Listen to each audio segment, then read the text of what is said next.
तो दोस्तों स्वागत है आपका बिहार न्यूज़ में। दोस्तों मैं हूं फिरदौस गनी और आप देख रहे हैं केडीबी लाइव। तो दोस्तों आज हो चुका है 20 फरवरी 2022। तो आज की बिहार की टॉप न्यूज़ लेकर आए हैं आपके लिए। दोस्तों वीडियो स्टार्ट करने से पहले आपसे रिक्वेस्ट है, अगर आप नए आए हैं इस चैनल पर तो फिर चैनल को सब्सक्राइब करके बेल आइकन को प्रेस कर दीजिए और साथ में वीडियो को लाइक कर दीजिए, अपने दोस्तों के साथ शेयर भी कीजिए। तो चलिए दोस्तों स्टार्ट करते हैं आज की पूरे बिहार की टॉप न्यूज़। दोस्तों आज बिहार न्यूज़ में सबसे पहले बात करते हैं कि बिहार में पर्यटकों की संख्या में लगातार बढ़ती ही जा रही है। जब देश के कई राज्यों की तरह बिहार भी पर्यटकों का हब बनता ही जा रहा है। देसी विदेशी पर्यटकों की संख्या बिहार में कई राज्यों से ज़्यादा है।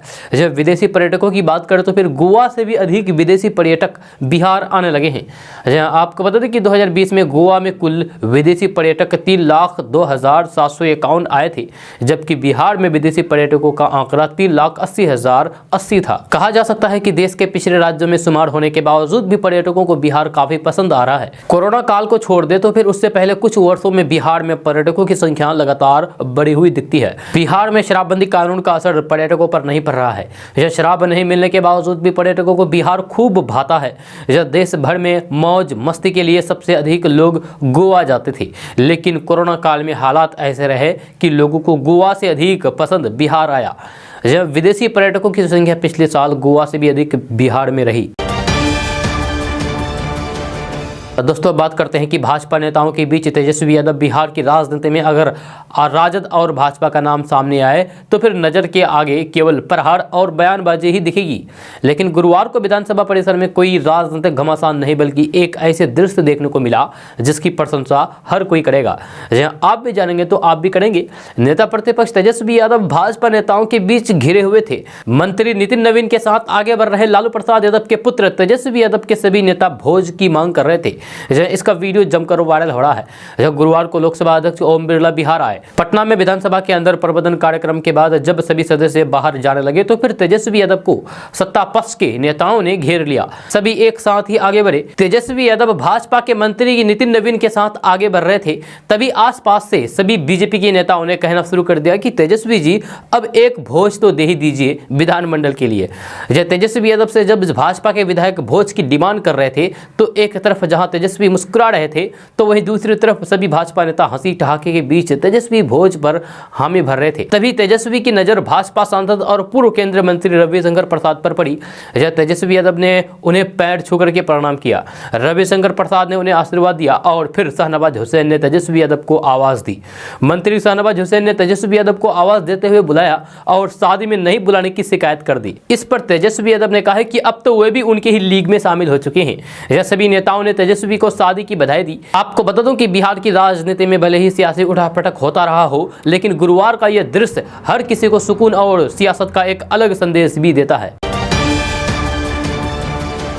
दोस्तों बात करते हैं कि मोदी सरकार इन दिनों आर्थिक रूप से कमजोर लोगों पर मेहरबान हो रही है, जिससे आमदनी को बढ़ाया जा सके।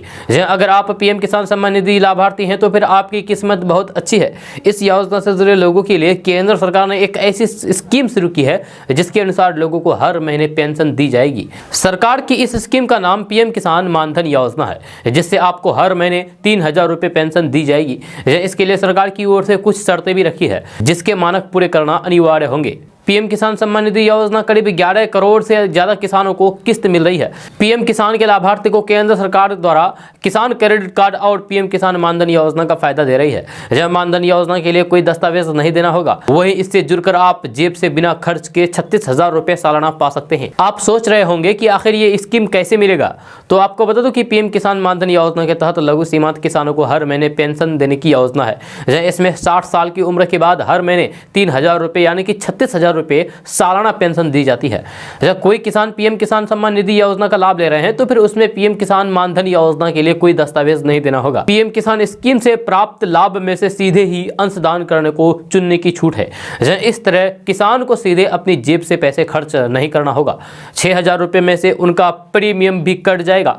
जेब से बिना खर्च की किसान को 36,000 रुपए सालाना मिलेगा और अलग से कुछ किस्त भी। पीएम किसान मानधन योजना के तहत 18 से 40 साल की आयु वाला कोई भी किसान इसमें पंजीकरण करा सकते हैं। हालांकि वही किसान इस योजना का फायदा उठा सकते हैं जिनके पास अधिकतम 2 हेक्टेयर तक ही खेती योग्य जमीन है।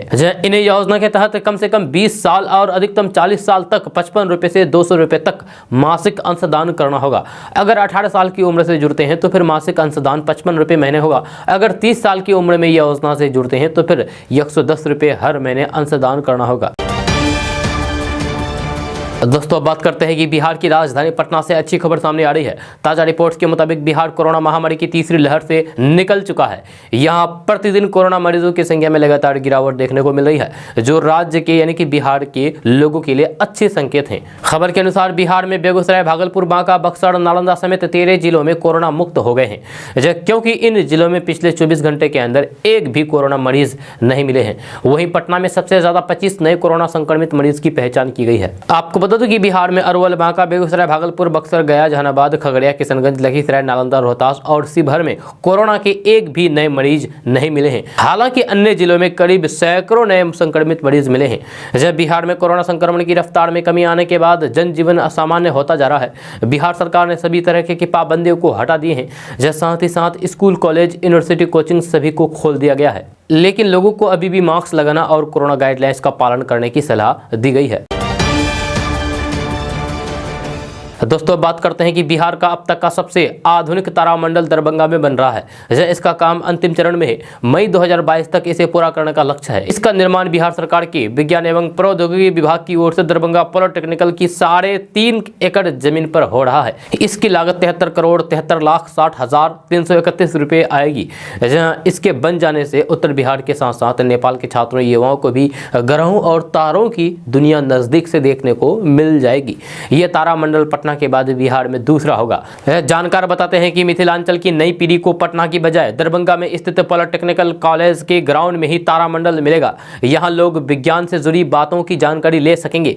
वहीं इसके निर्माण के पूरा होने के साथ पर्यटन के क्षेत्र में रोजगार की संभावना बढ़ेगी। दरभंगा सहित इसके आसपास के गाँव और शहरों के लोगों को रोजगार मिलेंगे। परिसर में बन रहा ऑडिटोरियम और प्लेनेटेरियम, मार्केट कॉम्प्लेक्स और रेस्टोरेंट से भी रोजगार सृजित होगा। बताया गया है कि तारामंडल का निर्माण पूरा हो जाने के बाद इसका लाभ दरभंगा, मधुबनी, मुजफ्फरपुर, जयनगर, समस्तीपुर, पूर्णिया, सहरसा सहित कई अन्य जिलों के लोगों को होगा।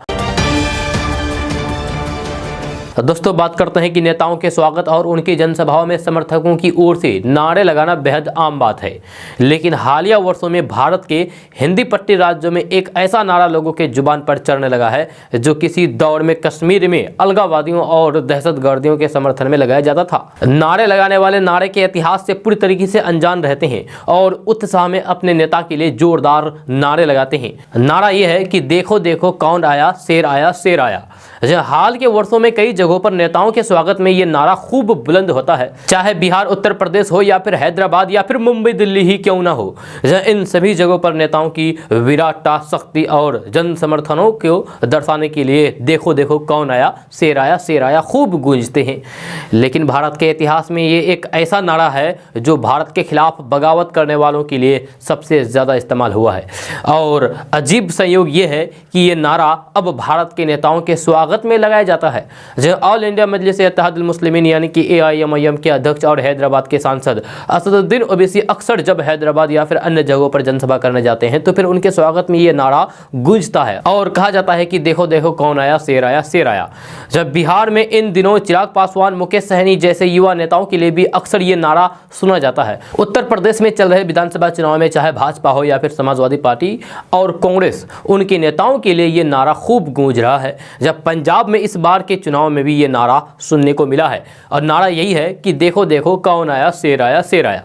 जानकारों का कहना है कि इस नारे में ऐसा कुछ भी नहीं है जो दहशतगर्द या फिर भारत विरोधी गतिविधियों को बढ़ावा देता हो, लेकिन कश्मीर में देखो देखो कौन आया, शेर आया, शेर आया नारे की आड़ में जिस तरीके से दहशतगर्दियों का मनोबल बढ़ाया गया था वह जरूर इस नारे के एक स्याही पक्ष है। हालांकि इस नारे की शुरुआत भी कश्मीर से ही मानी जाती है। तो आपका इस नारे के बारे में क्या मानना है, क्या कहना है, नीचे कमेंट बॉक्स में कमेंट करके जरूर बताइए। दोस्तों बात करते हैं कि बिहार के अररिया में एक बड़ा हादसा चला है। बिहार के अररिया फारबिसगंज के बीच हाईवे पर अचानक एक बस में आग लग गई, जिससे अफरा तफरी का माहौल बन गया। बस में अचानक धुआं भर गया, जिससे अंदर बैठे यात्रियों में हरकंप मच गया। आनन फानन में सभी किसी तरीके के बाहर निकले और अपनी जान बचाई। इस दौरान किसी भी तरह का हादसे की संभावना को टाला गया है। मीडिया रिपोर्ट्स के अनुसार अररिया फारबिसगंज के बीच NH पर मानिकपुर के पास की यह घटना है। दोस्तों अब बात करते हैं कि बिहार में बढ़ते अपराध और स्वास्थ्य व्यवस्था को लेकर के आरजेडी नेता तेजस्वी यादव ने नीतीश सरकार पर हमला बोला है। सबसे पहले जातीय जनगणना को लेकर के नेता प्रतिपक्ष तेजस्वी यादव ने कहा है कि इसे लेकर कई बातें हुई है। जब बिहार में दोनों सदन में जातिगत जनगणना को लेकर के सहमति भी बनी थी, लेकिन केंद्र सरकार ने इस प्रस्ताव पर सहमति नहीं दी है। तेजस्वी यादव ने कहा है कि बिहार सरकार अपने खर्च पर जनगणना कराने की घोषणा करे। कई राज्य ने तो अपने खर्च पर जातीय जनगणना कराया है, लेकिन जातीय जनगणना पर बिहार सरकार की मंशा ठीक नहीं लग रही है। इस विषय पर देरी जो हो रही है, आखिर ऐसा क्यों हो रहा है? जातीय जनगणना तो लोगों के हित में है। लोगों का सही आंकड़े आएगा तभी योजना सही ढंग से बन पाएगी और जरूरतमंदों तक योजनाओं का लाभ मिल पाएगा।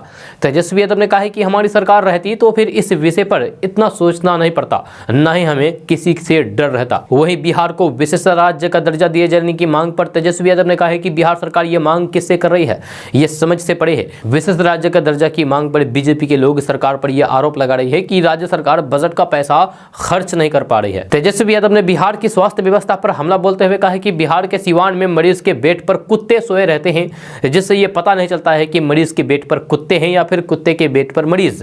ये वीडियो सिवान जिले का पिछले दिनों सामने आया है, जब वहीं सफाई कर्मी द्वारा ऑपरेशन किए जाने की भी तस्वीरें सामने आई थी। ये दोनों तस्वीरें बिहार के बदहाली स्वास्थ्य व्यवस्था को दर्शाता है। ये बेहद गंभीर मामला है। स्वास्थ्य व्यवस्था की पोल खोलती ये तस्वीरें सोशल मीडिया पर भी खूब वायरल है।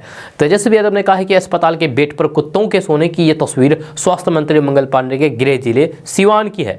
ऐसे में पूरे बिहार का क्या हाल होगा, सहज अंदाजा लगाया जा सकता है। बिहार में लॉ एंड ऑर्डर पर तेजस्वी यादव ने कहा है कि बालू माफियाओं से मिलकर के पुलिस काम कर रही है। गया में गरीबों को बांध करके पीटा गया, यह बिहार में फेल लॉ एंड ऑर्डर को दिखाता है। इन सभी मुद्दों को राजद विधानसभा में रखने का काम करेगा। दोस्तों बात करते हैं कि बिहार के राजगीर से अच्छी खबर सामने आ रही है। ताज़ा रिपोर्ट्स के मुताबिक राजगीर में उत्तर भारत का पहला जू सफारी आम लोगों के लिए खोल दिया गया है। जहां आप इस जू सफारी में बाघ, शेर, भालू, तेंदुआ और हिरन को देख सकते हैं। खबर के अनुसार राजगीर के इस जू सफारी में पर्यटक बाघ, शेर, हिरन जैसे जानवरों को काफी नजदीक जाकर के उनके प्राकृतिक परिवेश के बारे में जान सकते हैं और उन्हें देख सकते हैं। इसके लिए सुरक्षा का पूरा बंदोबस्त किया गया है। आपको बता दूं कि राजगीर का ये जू सफारी पटना के चिड़ियाखाना से बिल्कुल भी अलग है। यहाँ पर जंगली जानवरों का प्राकृतिक व्यवहार उनके नजदीक जाकर देख सकते हैं। मुख्यमंत्री नीतीश कुमार ने 16 फरवरी 2022 को इसका उद्घाटन किया है। राजगीर के वन्य प्राणी आश्रयानी को वाइल्ड लाइफ जू सफारी का रूप दिया गया है। यहाँ आप सफारी बस में बैठे बैठे एक से एक जानवर देख सकते हैं। ये जू सफारी उत्तर भारत का पहला ऐसा जू सफारी है जहाँ बड़े से लेकर के छोटे जानवर भी मौजूद है। दोस्तों बात करते हैं कि बिहार की राजधानी पटना से अच्छी खबर सामने आ रही है। ताजा रिपोर्ट्स के अनुसार नीतीश सरकार बिहार के सभी पंचायतों में स्टोर सेंटर खोलने जा रही है। जहां इस स्टोर सेंटर में नल जल योजना से संबंधित सभी पार्ट को रखा जाएगा। साथ ही साथ मरम्मती दल का भी गठन किया जाएगा। खबर के अनुसार बिहार के 92% लोगों के घरों में नल जल का पानी पहुंच गया है। सरकार ने PHED को निर्देश दे दिया है कि लाभुकों को नियमित रूप से पानी मिलती रहे। इसके लिए आवश्यक कदम उठाए गए तथा नल खराब होने पर तुरंत मरम्मत करें। आपको बता दूं कि सरकार के आदेश के बाद अब सभी पंचायतों के भवन में एक स्टोर बनाने का निर्णय लिया गया है। इस स्टोर में एक प्लम्बर एवं 2 हेल्पर होंगे और फिटर, इलेक्ट्रीशियन सहित अन्य कर्मियों को तैनात किया जाएगा। अगर किसी व्यक्ति का नल खराब होता है तो फिर उसे तुरंत ठीक किया जाएगा। मिली जानकारी के अनुसार छोटी मरम्मत के लिए संवेदक एजेंसियों द्वारा ग्राम पंचायत स्तर पर एक मरम्मत दल का गठन किया जाएगा, जो लोगों के घर जाकर के नल को ठीक करेंगे। सरकार के इस कदम से ग्रामीण इलाकों के लोगों को काफी राहत मिलेगी। दोस्तों बात करते हैं कि बिहार की राजधानी पटना से बड़ी खबर सामने आ रही है। ताजा रिपोर्ट्स के मुताबिक बिहार में आए दिन भ्रष्ट अफसरों का खुलासा हो रहा है। इन अफसरों के पास से सोना चांदी तो भरपूर मात्रा में मिल ही रही है, साथ ही साथ जमीन जायदाद भी खूब मिल रहा है। जब बिहार के ज्यादातर भ्रष्ट अफसर जमीन में अपनी काली कमाई को निवेश कर रहे हैं। अफसरों के पास बिहार के अलग अलग जिलों में जमीन प्लॉट पकड़ में आ रहे हैं। निगरानी विभाग अब जमीन प्लॉट पर नजर रखने की प्लानिंग कर रही है। आपको बता दें कि पूर्णिया के सब रजिस्टर उमलेश प्रसाद सिंह के यहाँ जब तलाशी हुई तो फिर उनके पास 17 लाख से अधिक नगद और 18 लाख के जेवरात के साथ 7 प्लॉट और फ्लैट की भी जानकारी मिली, जहां हालांकि निगरानी को जमीन के कागजात हाथ नहीं लगे। वहीं मोतिहारी के सब रजिस्टर्ड ब्रजेश बिहारी शरण के यहाँ जब तलाशी हुई तो फिर 10 लाख के साथ 2.5 किलो के करीब सोने चांदी के जेवरात मिले थे। वहीं छानबीन में यहाँ निगरानी को 11 प्लॉट होने की भी बात सामने आई थी। निगरानी विभाग अब कई भ्रष्ट अफसरों से जमीन जायदाद के बारे में भी पूछताछ करेगी। दोस्तों बात करते हैं कि बिहार के पटना, पूर्णिया, नालंदा समेत बिहार के सभी जिलों में रहने वाले अगर कोई लड़का लड़की अंतरजातीय विवाह करते हैं तो फिर सरकार की ओर से उन्हें 2.5 लाख रुपए दिए जाएंगे। इसके लिए आपको ऑनलाइन के द्वारा आवेदन करना होगा।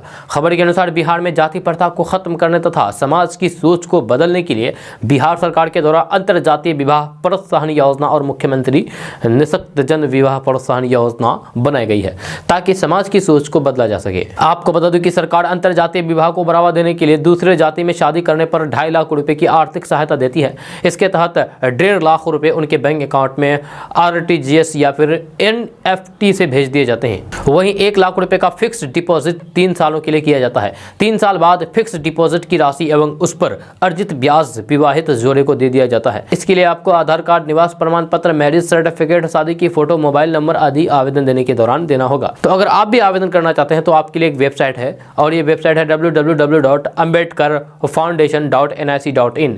इस वेबसाइट पर जाकर के आप आवेदन कर सकते हैं और इस योजना का लाभ ले सकते हैं। दोस्तों बात करते हैं कि बिहार की राजधानी पटना से अच्छी खबर सामने आ रही है। ताजा रिपोर्ट्स के मुताबिक केंद्र सरकार और राज्य सरकार की मदद से इस साल बिहार में पटना, पूर्णिया, गया, बक्सर समेत कई जिलों में 9 नेशनल हाईवे बनकर के तैयार हो जाएगी और गाड़ियां इस पर फर्राटा भरेगी, क्योंकि इन नेशनल हाईवे के लिए जमीन अधिग्रहण का काम पूरा कर लिया गया है। खबर के अनुसार बिहार में मुख्य रूप से पटना, गया, डोभी, कोइलवर, भोजपुर, बक्सर, महेशकांड, सहरसा, पूर्णिया, छपरा, हाजीपुर, ओटा, सिमरिया नेशनल हाईवे को तेजी के साथ बनाई जा रही है, जब दिसंबर महीने तक इसे पूरा कर लिया जाएगा। आपको बता दूं कि केंद्र सरकार के सड़क परिवहन एवं राजमार्ग मंत्री नितिन गडकरी और फिर बिहार के पथ निर्माण मंत्री नितिन नवीन परियोजनाओं की लगातार मॉनिटरिंग कर रहे हैं। साथ ही साथ इन सड़कों को जल्द से जल्द चालू करने की योजना बनाई जा रही है। दोस्तों बात करते हैं कि बिहार के सीतामढ़ी जिले में एक चौंकाने वाली घटना सामने आई है, जिसमें एक व्यक्ति ने अपनी पत्नी का गला घोट करके उसके शरीर को छत के हुक से लटका दिया। दरअसल शख्स ने अपनी पत्नी से आमलेट बनाने के लिए कहा, लेकिन जब उसके आमलेट बनाने से इनकार कर दिया तब उसने ये घिनौना अपराध को अंजाम दिया। ये जानकारी एक अधिकारी ने दी है। यह आरोपी की पहचान retired sub inspector Ram Vinay Singh के बेटे अजित सिंह के रूप में हुई है। राम विनय सिंह ने कहा है कि मेरा बेटा शराबी है। वह गुरुवार शाम को शराब की नशे में घर आया था, जब उसने बाजार से अंडे भी खरीद कर लाए थे। हालांकि जब उसने अपनी पत्नी नीतू सिंह से आमलेट बनाने के लिए कहा तो उसने मना कर दिया। उसने कहा है कि गुरुवार को रसोई में मांसाहारी भोजन नहीं बनाया जा सकता है। इसके कारण आपस में कहासुनी हो गई। नीतू अपने पति की शराब पीने से आदत से परेशान थी। उसने पहले भी उसके शराब पीने का विरोध किया और गुरुवार को भी ऐसा ही किया। इससे अजित को गुस्सा आ गया। उसने पहले बेडरूम के अंदर उसके साथ बेरहमी से मारपीट की, फिर उसका गला घोट करके फांसी पर लटका दिया। कुछ देर बाद जब नीतू ने चिल्लाना बंद कर दिया तो फिर मुझे लगा कि वे कमरे के अंदर साथ हो गए हैं, लेकिन कुछ देर के बाद अजित कमरे से बाहर आया और वहां से भाग गया। दोस्तों बात करते हैं कि बिहार के रणजी क्रिकेटर साकिबुल गनी ने वर्ल्ड रिकॉर्ड बना दिया है। मोतिहारी के Sakibul Gani first class cricket में डेब्यू मैच में 13 शतक बनाने वाले दुनिया के पहले क्रिकेटर बन गए हैं। साकिबुल की इस शानदार उपलब्धि पर उसके माता पिता से लेकर के बिहार को उस पर गर्व हो रहा है। बिहार के इस होनहार क्रिकेटर ने काम ही ऐसा किया है। साकिबुल गनी की इस शानदार उपलब्धि पर तेजस्वी यादव और पूर्व मुख्यमंत्री जीतन राम मांझी ने बधाई दी है। बिहार के लाल साकिबुल गनी की शानदार उपलब्धि पर पूर्व मुख्यमंत्री जीतन राम मांझी ने बधाई देते हुए कहा है कि बिहार के साकिबुल गनी ने प्रथम श्रेणी डेब्यू मैच में 13 शतक लगा करके दुनिया को बता दिया है कि कोई चन्नी चौवन्नी बिहारियों को लाख कोसते रहे, पर हम अपनी काबिलियत के दम पर आगे बढ़ते रहेंगे। वही नेता प्रतिपक्ष और एक समय क्रिकेट खेल चुके तेजस्वी यादव भी साकिबुल गनी को शानदार उपलब्धि पर बधाई दी है। तेजस्वी यादव ने ट्वीट करते हुए लिखा है कि प्रथम श्रेणी डेब्यू पर 13 शतक लगाने वाले दुनिया के पहले बल्लेबाज बनकर वर्ल्ड रिकॉर्ड बनाने वाले बिहार के साकिबुल गनी को बधाई। साकिबुल गनी ने मिजोरम के खिलाफ रणजी ट्रॉफी में 402 गेंदों में 341 रन बनाए। जो रणजी ट्रॉफी में बिहार के लिए ऐतिहासिक पल है। आपको बता दूं कि बिहार के मोतिहारी के साकिब उल गनी फर्स्ट क्लास क्रिकेटर में डेब्यू मैच में 13 शतक बनाने वाले दुनिया के पहले क्रिकेटर बन गए हैं। वर्ल्ड रिकॉर्ड बना डाला है। साकिब उल गनी ने रणजी ट्रॉफी मुकाबले के दौरान कोलकाता में मिजोरम के खिलाफ ये ऐतिहासिक उपलब्धि हासिल की है। 22 साल के साकिब उल गनी ने 387 गेंदों पर 50 चौकों की मदद से अपना 13 शतक पूरा करके वर्ल्ड रिकॉर्ड अपने नाम किया है। साकिब उल गनी 341 रन बना करके इकबाल अब्दुल्ला की गेंद पर आउट हुए। इस दौरान उन्होंने 405 गेंदों की पारी में 56 चौके और 2 छक्के लगाए। दोस्तों बात करते हैं कि हैदराबाद के सांसद असदुद्दीन ओवैसी ने कहा है कि बीजेपी, समाजवादी पार्टी और बहुजन समाज पार्टी को 3 तलाक बोले बिना उत्तर प्रदेश के मुसलमानों का भला संभव नहीं है। उत्तर प्रदेश में एक रैली को संबोधित करते हुए असदुद्दीन ओवैसी ने कहा है कि राजनीतिक दलों ने मुसलमानों को हमेशा अपने मतलब के लिए इस्तेमाल किया है। किसी ने भी नहीं चाहा है कि ये कौम पढ़ लिख करके तरक्की करे और अपनी मजबूत हैसियत बनाए। चुनाव के वक्त मीठे जुमलों से लुभा करके मुसलमानों को बेवकूफ बना करके वोट हासिल कर रहे हैं। इसके बाद उन्हें बेसहारा छोड़ दिया गया। उन्होंने कहा है कि मुसलमानों का भला तभी होगा जब वो योगी आदित्यनाथ, अखिलेश यादव और मायावती को 3 बार तलाक बोल करके उनसे अपना पीछा छुड़ा लेंगे। जब भाजपा, सपा और बसपा ने बार बार झांसा देकर के मुसलमानों को धोखा देकर के ठगने का काम किया है। दोस्तों बात करते हैं कि देश के कई राज्यों में प्याज की कीमतों में हो रहे इजाफे को देखते हुए अब केंद्र सरकार हरकत में आ गई है। जब प्याज की कीमतों पर लगाम लगाने के लिए केंद्र सरकार ने ऐसे राज्यों जहां प्याज के दाम बढ़ रहे हैं उसको बफर स्टॉक जारी करना शुरू कर दिया है। जब बफर स्टॉक के तेजी से बाजार में आने से प्याज की कीमतों में स्थिरता देखी जा रही है। आपको बता दूं कि प्याज की कीमतों में कई बार होने वाली बेहताशा बढ़ोतरी सरकार के लिए परेशानी का सबब बन जाती है। इसलिए सरकार ने इस बार बाजार में प्याज की कम आपूर्ति को देखते हुए पहले ही प्रबंधन करना शुरू कर दिए हैं। इसलिए अब राज्यों को प्याज का बफर स्टॉक सुनियोजित और लक्षित तरीके से उपलब्ध कराना शुरू कर दिया है, जहां दाम पिछले महीने के मुकाबले बढ़ रहे हैं। दोस्तों अब बात करते हैं कि बिहार में जमीन विवाद के कारण एक बेटा ने अपने ही बाप को गोली मार दी। यह घटना बिहार के लखीसराय जिले के हल्सी प्रखंड के मोहिउद्दीनपुर गांव की है। पिता की स्थिति काफी गंभीर बताई जा रही है और उन्हें सदर अस्पताल लखीसराय से बेहतर इलाज के लिए पटना PMCH रेफर किया गया है। ये मामला बिहार के लखीसराय जिले के हल्सी प्रखंड के मोहिउद्दीन नगर गाँव का है। गोली 2 लोगों को लगी है, जिसमें से एक दानी महतो के सिर में गोली लगी है। वही गाँव के ही सरयुग ठाकुर के पैर में गोली लगी है। इस घटना को अंजाम दानी महतो का पुत्र मनीष और गांव के ही मिथिलेश ने दिया है। दोस्तों बात करते हैं कि कर्नाटक में हिजाब विवाद के बीच एक और विद्रोह पैदा होने वाला मामला सामने आया है। दरअसल कर्नाटक में विजयपुर के गवर्नमेंट डिग्री कॉलेज में उस समय विवाद शुरू हुआ जब माथे पर तिलक लगाने वाले एक छात्र को कैंपस में घुसने से रोक दिया गया। हाईकोर्ट के अंतरिम आदेश का हवाला देते हुए एक लेक्चरर ने छात्र गंगाधर बड़ीगर को कॉलेज के कैंपस में एंट्री करने से रोक दिया। इस घटना का एक वीडियो क्लिप सोशल मीडिया पर वायरल हो गया है। आपको बता दूं कि बड़ीगर से जब मीडिया कर्मियों ने पूछताछ की तो उन्होंने बताया है कि लेक्चरर ने कहा है कि वे तिलक मिटा दें, तिलक लगा करके वे अंदर प्रवेश नहीं कर सकते। जब बड़ीगर ने आगे कहा है कि तिलक लगाना हमारी संस्कृति का हिस्सा है, जिसके बाद वहां के एसपी ने कहा है कि ये मामूली मुद्दा था और कोई शिकायत दर्ज नहीं की गई थी। जब गेट पर तैनात हमारे कर्मियों ने बीच बचाव किया और मामले को बेहतर तरीके से सुलझा लिया। छात्र को कक्षाओं में जाने की अनुमति दे दी गई थी, लेकिन यह स्पष्ट नहीं था कि उसे तिलक मिटाने के लिए कहा गया था या नहीं।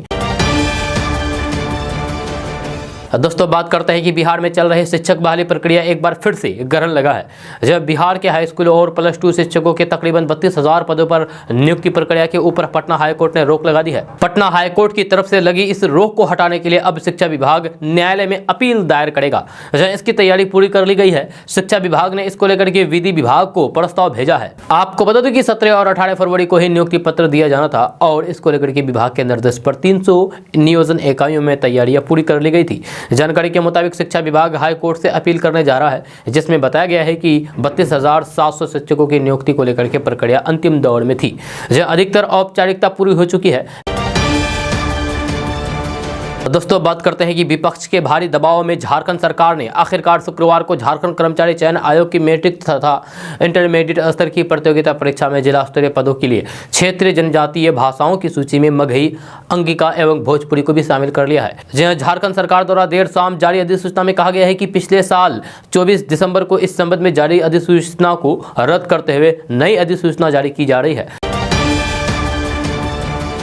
दोस्तों बात करते हैं कि बिहार में स्कूल अब सुबह 9 बजे से पहले भी खुल सकेंगे, साथ ही शाम 3 बजे के बाद भी कक्षाएं चलाई जा सकती है। इसको लेकर के पटना के डीएम डॉक्टर चंद्रशेखर सिंह ने नया आदेश जारी कर दिया है। इसमें कहा गया है कि ठंड को देखते हुए जिले में 6 फरवरी 2022 को शैक्षणिक गतिविधियों को लेकर के जो प्रतिबंध लगाया गया था उसे 21 फरवरी के प्रभाव से निरस्त किया जाता है। हालांकि ये आदेश सिर्फ पटना जिले वासियों के लिए है। पिछले प्रतिबंध में कक्षाओं को सुबह 9 बजे से पहले और दोपहर 3 बजे के बाद चलाने पर रोक लगा दी गई थी।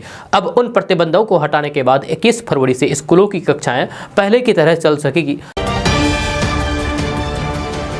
दोस्तों अब बात करते हैं कि केंद्र सरकार ने सिंगल यूज प्लास्टिक पर पूरी तरीके से प्रतिबंध लगाने की दिशा में कदम उठाते हुए देश में प्लास्टिक के पैकेजिंग अवशेष प्रबंधक नियमों को बुधवार को नए सिरे से अधिसूचित किया है। नए नियमों के तहत प्लास्टिक अवशेष प्रबंधन के लिए उत्पादकों, आयातकों, ब्रांड मालिकों और केंद्रीय राज्य प्रदूषण नियंत्रण बोर्ड की भूमिकाओं और जिम्मेदारियों को निर्धारित किया गया है।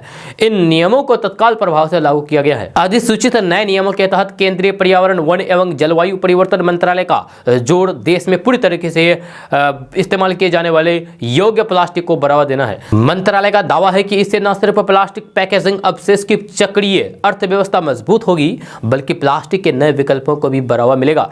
ये नियम देश में कारोबार के लिए टिकाऊ प्लास्टिक पैकेजिंग की राह भी प्रशस्त करेंगे। दोस्तों बात करते हैं कि किसान जितनी मेहनत करता है उतनी कोई और नहीं कर सकता। इसके बाद भी किसान को सही लाभ नहीं मिल पाता है और उसकी आर्थिक स्थिति में कुछ खास सुधार नहीं हो पाता है। ऐसे में किसान को मेहनत के साथ साथ स्मार्ट वर्क करना चाहिए। किसान अलग अलग उपाय अपना करके खेती के जोखिम को कम कर सकते हैं और अच्छा लाभ कमा सकते हैं। तो बात करते हैं मुद्रा स्वास्थ्य संवर्धन योजना के बारे में। तो खेती की उचित रणनीति बना करके मुद्रा के स्वास्थ्य को संभाला जाता है। फसल चक्र, कार्बनिक संशोधन और कवर फसलों के उत्पादन को बढ़ावा देने की दिशा में ध्यान दिया जाता है। फसलों के उत्पादन के लिए रसायनों का इस्तेमाल कम करना पड़ता है। अब बात करते हैं कि सिंचाई के पानी की आपूर्ति। तो भारत में कई ऐसे क्षेत्र हैं जहां पानी की हमेशा से ही कमी रहती है। ऐसे में क्षेत्रों में पानी की आपूर्ति की कृत्रिम व्यवस्था की जा सकती है। जब बारिश का पानी रोकने के लिए तालाबों का निर्माण किया जा सकता है। इसके अलावा बारिश का पानी जमीन के अंदर तक पहुंचाने के लिए वाटर हार्वेस्टिंग सिस्टम लगाए जा सकते हैं। अब बात करते हैं कि खेती के लिए लोन और बीमा। जी हाँ, तो आज के समय में सरकार किसानों को प्रोत्साहित करने के लिए उन्हें लोन और बीमा कराने पर काफी छूट दे रही है। किसान इसका लाभ लेकर के अपने खेत और फिर खेती की तकनीकों का विकास कर सकते हैं और अपनी उपज बढ़ा सकते हैं। बीमा की सहायता से किसान भविष्य में होने वाले नुकसान को खत्म कर सकते हैं। अब बात करते हैं कृषि शिक्षा के बारे में। तो देश में मौजूदा तमाम कृषि विश्वविद्यालय और अनुसंधान केंद्र कृषि की नई नई तकनीकों का लगातार विकास करते रहते हैं। इन नई तकनीकों का इस्तेमाल करके किसान लगातार कम हो रहे उपज को बढ़ा सकते हैं। इसके लिए सबसे ज्यादा जरूरी है इस नई तकनीक का ज्ञान अर्जित करना है। दोस्तों बात करते हैं कि बिहार के मुंगेर में एक शादी बेहद चर्चा में है, क्योंकि इस शादी में दुल्हन फ्रांस की रहने वाली है और दूल्हा देसी है। यह फ्रांस की शर्लिन अपने प्रेमी रणवीर कुमार से वैलेंटाइन वीक में शादी करना चाहती थी, लेकिन फ्रांस से आने पर रांची में उन्हें 7 दिन क्वारंटाइन रहना पड़ा। इसके बाद मुंगेर पहुंची तो फिर रजिस्ट्रार ऑफिस में शुक्रवार को परिजन के सामने अपने प्रेमी रणवीर से शादी की। विदेशी दुल्हनिया और फिर देसी दूल्हे को देखने के लिए कोर्ट में भीड़ उमड़ पड़ी। दूल्हा रणवीर कुमार ईस्ट कॉलोनी थाना क्षेत्र के मुंगरोड़ा मस्जिद गली का रहने वाला है। वे चेन्नई से मैकेनिकल इंजीनियरिंग की पढ़ाई पूरी करने के बाद फ्रांस चला गया था। साल 2015 फ्रांस में ही पढ़ाई के दौरान उसे शार्लिन से प्यार हो गया। शार्लिन रणवीर के कॉलेज के पास लीसा ग्राफिक्स कॉलेज में ग्राफिक्स डिजाइनर की पढ़ाई कर रही थी। दोनों का कॉलेज कैंपस के पास था। इस दौरान ही दोनों ने पूरी जिंदगी साथ रहने का एक दूसरे से वादा किया था। शार्लिन ने रणवीर से भारतीय संस्कृति को जानने को इच्छा जताई और इस दौरान दोनों एक दूसरे के नजदीक आ गए। धीरे धीरे दोनों के बीच प्यार परवान चढ़ने लगा और शादी का फैसला लिया। लॉकडाउन ने प्रेमियों को कुछ समय के लिए एक दूसरे से अलग जरूर किया और रणवीर 2020 में भारत वापस लौट आया। इसके बावजूद भी इनके दोनों के बीच प्यार कम नहीं हुआ। कोर्ट मैरिज के बाद दोनों की शादी भारतीय रीति रिवाज के साथ होगी। जोड़ों को बधाई देने के लिए लोग दूर दूर से यहाँ पहुंच रहे हैं। इस शादी और विदेशी दुल्हन को देखने के लिए लोग बेहद उत्सुक हैं। हर कोई दुल्हन की एक झलक देखने के लिए बेकरार है। दोस्तों बात करते हैं कि कृषि क्षेत्र में बड़े बदलाव की तैयारी के साथ प्रधानमंत्री नरेंद्र मोदी ने शुक्रवार को देश में 100 किसान ड्रोन का उद्घाटन किया। ये देश के अलग अलग शहरों और कस्बों के खेतों में उड़े ड्रोन से खेतों में दवाओं का छिड़काव करने के काम आएंगे। किसानों की मदद करने के उद्देश्य से एक विशेष अभियान के तहत प्रधानमंत्री नरेंद्र मोदी ने वीडियो कॉन्फ्रेंस के माध्यम से कल इन ड्रोनों का उद्घाटन किया। इस मौके पर प्रधानमंत्री नरेंद्र मोदी ने कहा है कि पहले ड्रोन के नाम से लगता था कि ये सेना से जुड़ी कोई व्यवस्था है या फिर दुश्मनों से मुकाबले करने के उपयोग में काम लाने वाली चीजें हैं, लेकिन अब ये 21वीं सदी की आधुनिक कृषि व्यवस्था की दिशा में एक नया अध्याय है। प्रधानमंत्री नरेंद्र मोदी ने कहा है कि मुझे विश्वास है कि ये शुरुआत न केवल ड्रोन सेक्टर के विकास में मील का पत्थर साबित होगी, बल्कि इसमें संभावनाओं का अनंत आसमान भी खुलेगा। दोस्तों बात करते हैं कि पटना एयरपोर्ट के विकल्प के रूप में बिहेटा में नए एयरपोर्ट के निर्माण में हो रहे देरी को लेकर के बिहार सरकार ने केंद्रीय नगर विमानन मंत्रालय को पत्र भेजा है। जब पत्र में कहा गया है कि पटना एयरपोर्ट के विकल्प के रूप में बिहेटा में सिविल एनक्लेव एवं संयुक्त परिचालन के लिए राज्य सरकार द्वारा 108 एकड़ भूमि में अब तक निर्माण कार्य प्रारंभ नहीं किया गया है। दोस्तों बात करते हैं कि चारा घोटाले के दोषी राजद सुप्रीमो लालू प्रसाद यादव इन दिनों जेल में हैं और जेल की कस्टडी में रहते हुए रांची में स्थित रिम्स में उनका इलाज चल रहा है। कई बीमारियों से जूझ रहे आरजेडी सुप्रीमो लालू प्रसाद यादव डॉक्टरों की निगरानी में है। लालू प्रसाद यादव का किडनी इन्फेक्शन फिर से बढ़ा हुआ है। इसको लेकर के डॉक्टर चिंतित है और उनके खान पान पर ध्यान दे रहे हैं। रांची के रिम्स में इलाजरत राजद सुप्रीमो लालू प्रसाद यादव ने शुक्रवार को मछली खाने की इच्छा जताई, जिसके बाद डायलिसिस ने उन्हें सप्ताह में एक बार मछली खाने की सलाह दी है और वे सिर्फ 2 पीस मछली खा सकते हैं। लगातार लालू प्रसाद यादव के डाइट को लेकर के उठ रहे सवाल पर भी अब विराम लग गया है। रिम्स की ओर से लालू प्रसाद यादव को डाइट चार्ज उपलब्ध करा दिया गया है, जिसमें उन्हें हाई बायोलॉजिकल प्रोटीन डाइट लेने की सलाह दी गई है। इसमें अंडे के सफेदी छेना शामिल है। उनकी किडनी खराब है, जिस कारण उन्हें अन्य तरह की प्रोटीन नहीं लेने की सलाह दी गई है। दोस्तों बात करते हैं कि बिहार में प्रेमिका के गायब होने का अजीब मामला सामने आया है। एक प्रेमी की शादी का विरोध करने पहुंची प्रेमिका गायब हो गई है, जब फिर वह अपने घर नहीं पहुंची। इस घटना के बाद पुलिस सख्ती में है। अब प्रेमी के घर वालों को हिरासत में लेकर के पूछताछ कर रही है, लेकिन अब तक लड़की का पता नहीं चल सका है। यह मामला बिहार के पश्चिमी चंपारण के बगहा की भोरेगंज का है, जहाँ एक घर में शादी समारोह को लेकर के रस्में निभाई जा रही थी। उसी वक्त प्रेमिका शादी के घर पहुंच गई और दूल्हे को अपना प्रेमी बताते हुए धोखा देने का आरोप लगाई है। जब दूसरी तरफ युवती को देखते ही दूल्हा मुंह छिपा करके भाग गया, जिसके बाद शादी के घर पर हरकंप मच गया था। जहां युवती ने आरोप लगाया था कि जिस युवक की शादी हो रही है वह उसका प्रेमी है और उसने शादी का झांसा देकर के कई बार शारीरिक संबंध बनाता था, और जब उसने शादी के लिए दबाव बनाया तो फिर वह उसे लेकर के प्रदेश चला गया, जहां कुछ दिनों पहले गांव लौटा तथा उसे छोड़कर फरार हो गया। इसीलिए प्रेमिका ने कहा है कि इस युवक को दूसरी लड़की से शादी हरगिज नहीं होने देंगी।